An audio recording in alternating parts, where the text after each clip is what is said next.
Après leur nouvelle arrestation à la suite du braquage de Marseille, les frères Martin sont condamnés à 15 années de prison, une peine particulièrement lourde qui semble cette fois mettre un terme définitif à leur parcours dans le grand banditisme marseillais.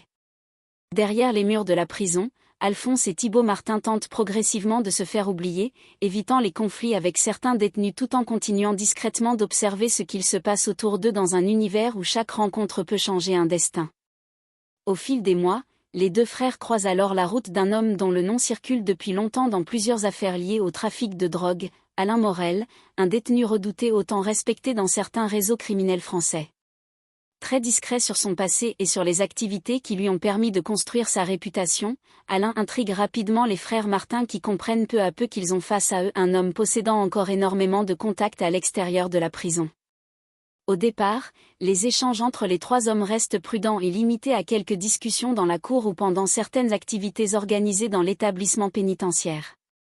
Mais avec le temps, une forme de respect mutuel commence progressivement à s'installer entre Alain et les frères Martin qui découvrent rapidement qu'ils partagent la même méfiance envers les autorités, le même sang-froid et surtout la même ambition de retrouver un jour leur place dans le milieu criminel.